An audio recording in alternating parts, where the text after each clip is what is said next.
Thank you, Dr. Van Aken. Distinguished faculty, parents, friends, staff, members of the board, the class of 2013. Anyone who listens to public radio or watches PBS knows that fundraising drives are essential. After working in public radio and television a while, I've been part of a lot of fundraisers. The New York Times compared public broadcasting fundraising methods to waterboarding. Can you believe it? Equating my fundraising to the CIA's secret torture methods. And don't think it's just public radio who's after you. There are only a few things certain in life: death, taxes, and the fact that the Thiel Alumni Phone-a-thon will find you next year. I guarantee you, we'll be calling you. And I am delighted to be with you. I want to thank choir director Michael Bray for his marvelous music today at Baccalaureate this afternoon. I have been privileged to hear his great work with the Thiel Choir on many occasions, and organist Catherine Gray playing Bach. Choir directors and organists do not get enough respect. Too many people hear the organ and are reminded of funerals and long, hot summer Sunday morning sermons. Oh my. The organ is an instrument of great joy and connects us to history, world culture, and to the divine. Johann Sebastian Bach signed every manuscript Soli Deo Gloria, only for the glory of God. Bach also had 20 children. As a broadcaster, you must be careful with word choice and phrasing when explaining that Bach had a very large organ. You've got to be careful. He didn't pull out the stops, let me tell you. I graduated with a dual major from Thiel.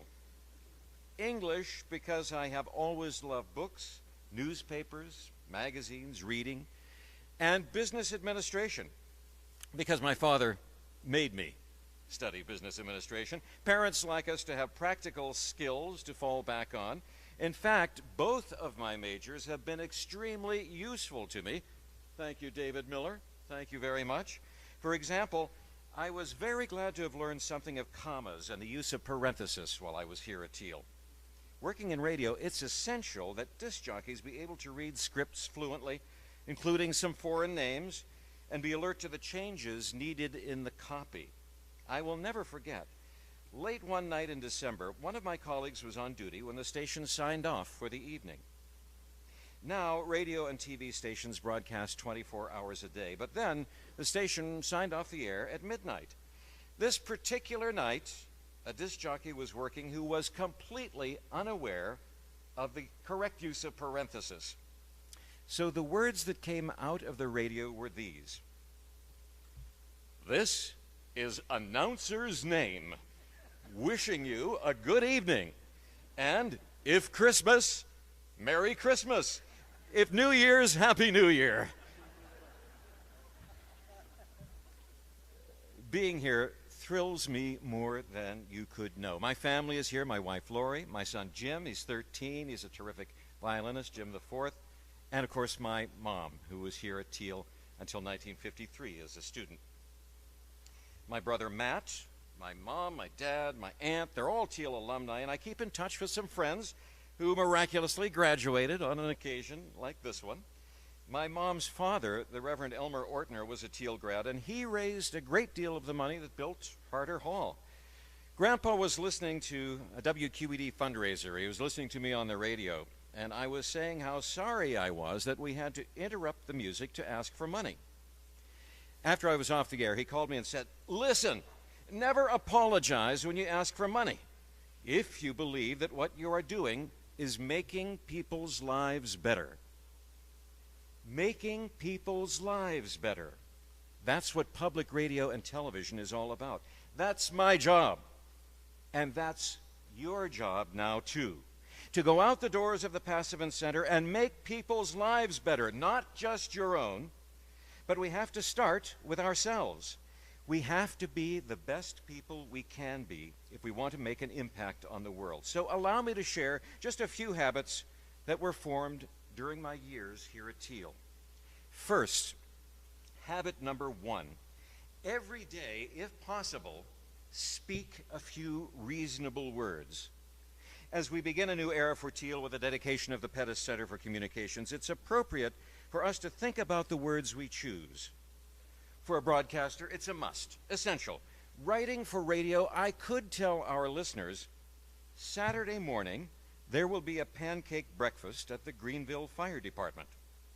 But how about instead saying, a hot stack of fresh off the griddle pancakes, farm fresh butter melting down the side, Vermont maple syrup on top, waiting for you this morning at the Greenville Fire Department. The impact of the two approaches is very different. The words we choose. We take for granted the free availability of reasonable and even unreasonable words in this country, but in many places around the world, the government tightly controls the media's words. Journalists are killed, they're jailed because of the power of words. It happened just last weekend. Gunmen stormed a TV station in Libya. 10 TV stations were shut down in Baghdad. Just a few months ago, rebels attacked a TV station in Syria, killing 7 employees there. They were trying to speak reasonable words, and they died trying to do it. The world of communications changes constantly. Think of the words of our business that did not exist 5 years ago. The cloud, Twitter, Spotify, Pandora, crowdsourcing. My first interviews were recorded on reel-to-reel tapes, then cassettes, then digital audio tapes, mini discs, and now I record interviews on MP3 players, MP3 recorders. The collection and delivery methods of communications change constantly, but delivering a message in clear, colorful, concise, reasonable words, that does not change.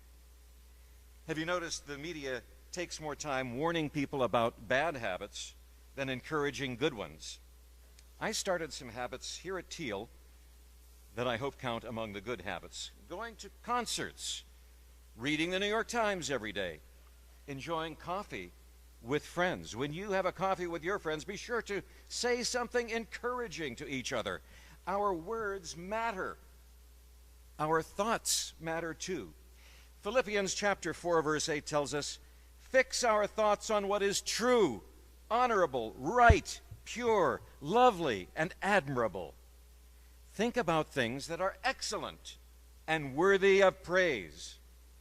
Now, not all best-selling novels are worthy of your time. Has anyone read the 50 Shades of Grey novels? Anyone here? You're not raising your hands. If you're tempted, let me remind you of one reviewer's thoughts posted on Amazon.com. It's a wasted couple of hours of your life you'll never get back. Go to the dentist instead. I like dentists. Habit number 2. Here's the second habit to keep in mind. Every day you should hear some great music.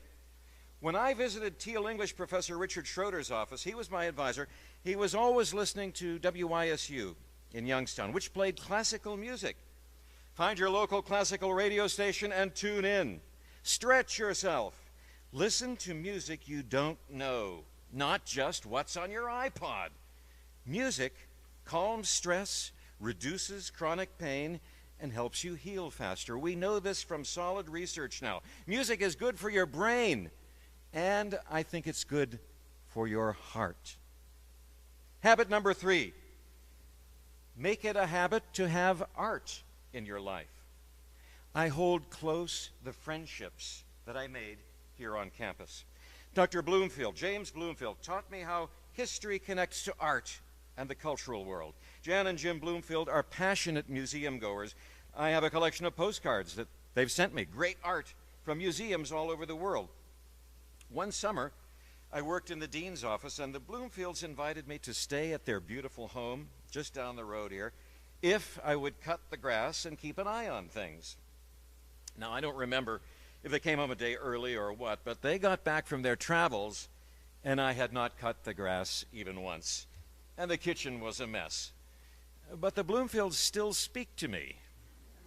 And apparently they didn't tell anybody either, because the following summer Dr. Judith Newton invited me to take care of her place, and you know what? She came home a day early too.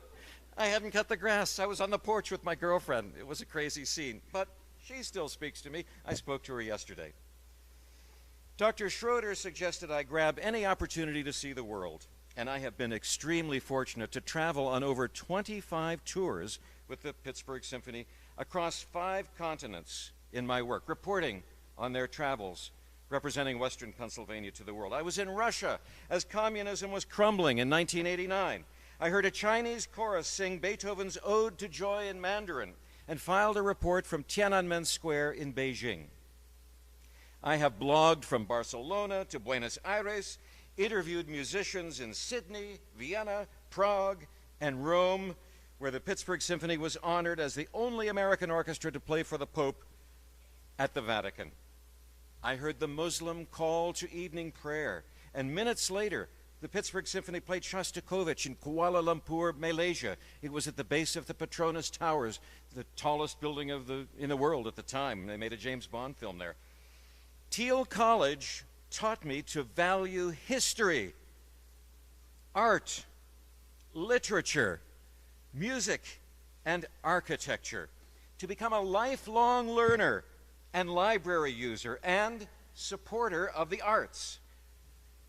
You are now a part of the rich history of Thiel College. Amelia Earhart with her plane visiting campus. Of course, her father went to Thiel. I interviewed Thiel degree holder Gordon Parks, one of the most famous African-American photographers of all time, here on campus. Working in Oakland, I occasionally run into the chancellor of the University of Pittsburgh, Thiel grad Mark Nordenberg. In 1987, I remember a surreal experience. It was very late at night, watching officers patrol the wall between East and West Berlin alongside Thiel alum Ken Nine. Ken was living in Germany on the advice of his Thiel prof, who said, if you're going to study German literature, you should do it in Germany. Ken's global focus, developed as a Thiel student, prepared him to live in Germany to this day. I enjoyed reading Shakespeare with Dr. Harry Petticord. I wonder what he would think of the news item a few years ago from England. Apparently, Shakespeare may have smoked pot. He might have smoked marijuana. We know this because scientists have used gas chromatography to examine clay pipes that were found in Shakespeare's garden in Stratford. There was a wonderful headline in the Daily Mail, "Do be or not do be." A reasonable use of the words, I think. Maybe you can't visit a museum every day, but you can discover fine art as close as your television screen. I remember one Saturday night in Hodge Hall, tuning in WQED, Channel 13. It was a fuzzy black and white set. This is before the days of cable television. I discovered the movies of the Swedish filmmaker Ingmar Bergman. I ended up as an intern at WQED, thanks to the encouragement of Thiel prof Evelyn Baer. I worked for Mr. Rogers' neighborhood, Fred Rogers. One day, Fred's guest was Julia Child. We made spaghetti in the studio, spaghetti Marco Polo. Fred had an interesting quote in French. It was embroidered on his office wall, and it's from The Little Prince by Antoine Saint-Exupéry. Maybe you know this quote. In French, "L'essentiel est invisible pour les yeux." In English, what is essential is invisible to the eye. What is essential is invisible to the eye. Fred Rogers understood this. To focus on the important things, the words you choose to speak, the music you listen to, the art that you rest your eyes on. These are all not only things that matter, they make us who we are. WQED-FM in Pittsburgh, where I've spent my career, began in 1973. Thanks to the then chairman of the board, Leland Hazard. Leland spoke the first words ever broadcast on 89.3 in Pittsburgh. And he chose a quote by the German writer Johann Wolfgang von Goethe. Mr. Hazard read at sign-on, "To live a civilized life, one ought every day at least to hear a little song, read a good poem, see a fine picture, and if it were possible, to speak a few reasonable words." That is my wish for you. You are leaving Thiel College today ready to make your own difference in the world. I don't know if my words are going to help you pay back those educational loans any faster, but I can tell you, if you make these habits part of your life, you'll be able to better manage in a world full of bombs at the Boston Marathon, terrorists, and changing technology. Now, in Bill Robinson's honor, after 4 decades as an impresario, I want to offer just one bit of advice on what to say after the theater, or after the concert, or after the commencement speaker's remarks. After a less than stellar performance, the actress Jane Cowell would dramatically swing into the dressing room to tell her actor friends, "My, aren't you glad you're you?" You see, she wasn't really giving them a compliment now, was she? Conductor Lauren Mazel remembers someone backstage telling him after a concert, "Maestro, your performance tonight was irreparable." And there was the lady who greeted the late statesman Adlai Stevenson after an address with the remark, "Mr. Stevenson, your speech was absolutely superfluous. Could I have a copy of it?" "Of course," replied Stevenson. "It will be published posthumously." "Splendid," said the lady, "and the sooner the better."